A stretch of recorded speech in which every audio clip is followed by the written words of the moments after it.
జగన్ టైంలో ఏదైనా తప్పులు జరిగితే ప్రతి పాపము జగన్దే, జగన్ అరాచకమే.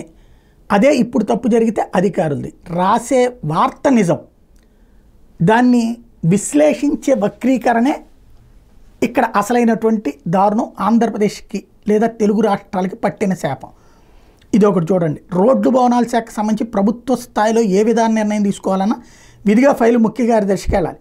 అక్కడి నుంచి మంత్రి ఆమోదానికి దాన్ని పంపాలి. రహదారి మరమ్మతులు పరిపాలన ఆమోదం ఇచ్చేసి టెండర్లకు సంబంధించిన ఫైళ్లు ఆమోదం కోసం ఇంజనీరింగ్ చీఫ్ ఆఫీస్ నుంచి R&B ముఖ్య కార్యదర్శికి వెళ్తాయి. ఆ తర్వాత మంత్రి ఆమోదం విధిగా తీసుకోవాలి. ఇది బిజినెస్ రూల్. ఇవన్నీ తెలిసిన అధికారులు రహదారి మరమ్మతు పనులకు పరిపాలన ఆమోదం ఇచ్చే విషయంలో ఏకపక్షంగా వ్యవహరించారు. రాష్ట్రంలో దెబ్బతిన్న రహదారుల మరమ్మతుల కోసం ఇటీవల ప్రభుత్వం 291 కోట్ల నిధులను R&Bకి కేటాయించింది. విపత్తు శాఖ ఆమోదంతోనే ఆ నిధులను కేటాయించారు. రాష్ట్ర వ్యాప్తంగా ఎక్కడెక్కడ రోడ్ల మరమ్మతులు చేపట్టాలి, అందుకయ్యే ఖర్చు ఎంత, ఏ పనికి ఎంత మేర అంచనాలు రూపొందించారు, టెండర్లు మొదలైన అంశాల మీద ప్రతిపాదన రూపొందించి ఆమోదించాలని R&B ముఖ్య కార్యదర్శి కాంతిలాల్ దండేకి ENC నయీముల్లా ఫైల్ పంపించారు. ఇందులో రాష్ట్ర ప్రధాన రహదారులు, జిల్లా ప్రధాన రోడ్లు ఉన్నాయి. సగటున ఒక్కో కిలోమీటర్ మరమ్మతుకి ఎంత ఖర్చు అవుతుంది, వర్కులు ఏ ప్రాతిపదికన కాంట్రాక్టర్కి ఇవ్వబోతున్నారు, కీలక అంశాలు అందులో ఉన్నాయి. ఈ ప్రతిపాదనల ఫైల్కి దండే ఇటీవల ఆమోదం తెలిపారు. ఆ తర్వాత దాన్ని R&B మంత్రి BC జనార్దన్ రెడ్డికి పంపించాలి. ఆయన ఆమోదంతో పనులు చేపట్టడానికి ఉత్తర్వులు ఇవ్వాలి. అయితే ఫైల్ మంత్రికి పంపలేదు.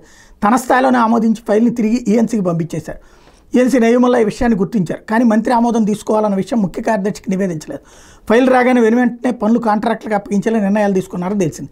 రోజులు గడుస్తున్న ఫైల్ తన దగ్గరికి రాకపోవడంతో మంత్రి తన PSతో వాకప్ చేయించినట్టు సమాచారం. ENC అప్పుడు మంత్రికి ఫోన్ చేసి మరమ్మత్తు పనులకు ముఖ్య కార్యదర్శి దండే ఆమోద ముద్ర వేశారని అసలు విషయం చెప్పారు. దీంతో జనార్దన్ రెడ్డి విసిపోయినట్టు తెలిసి, నాకు ఫైల్ పెట్టకుండా ఎలా ఆమోదించారు, నాకు ఫైల్ ఎందుకు పంపించలేదు, ఇది ఎప్పుడు జరిగిందని ENCని వివరాలు కోరినట్టు సమాచారం. తనను కాదని అధికారుల స్థాయిలోనే ఎలా నిర్ణయాలు తీసుకుంటారని నిలదీసినట్టు తెలిసింది. ఈ విషయం సీఎం కార్యాలయం దృష్టికి కూడా వెళ్ళింది. CMOలోని ఒక కీలక అధికారి మంత్రికి ఫోన్ చేసి రహదారి మరమ్మతుల పనుల ఆమోదం ఎంతవరకు వచ్చింది, ఆ ఫైల్ ఆమోదించారని అడగగా జరిగిన పరిణామాలు జనార్దన్ రెడ్డి ఆయనకు వివరించినట్టు సమాచారం. ముఖ్యమంత్రితో మరొకరు తనను అడిగితే ఏమని సమాధానం చెప్పాలని మంత్రి తీవ్ర అసంతృప్తికి గురైనట్టు తెలిసింది. మొత్తం వ్యవహారంపై సమగ్ర నివేదిక వివరణ ఇవ్వాలని ENCకి మంత్రి మెమో జారీ చేశారని, వ్యక్తిగతంగా కలిసి వివరణ ఇవ్వాలని ఆదేశించినట్టు సమాచారం. ముఖ్య కార్యదర్శిపై ప్రభుత్వ స్థాయిలో చర్యలు ఉంటాయని తెలిసి, ఇక్కడ విషయం ఏంటి అంటే సీఎం చెప్పారు, పనిచేసేశారు. ఇది మంత్రికి కోపం వచ్చింది. మంత్రి ఆంధ్రజ్యోతి రిపోర్టర్కి చెప్పారు, ఈ విషయం రాశారు.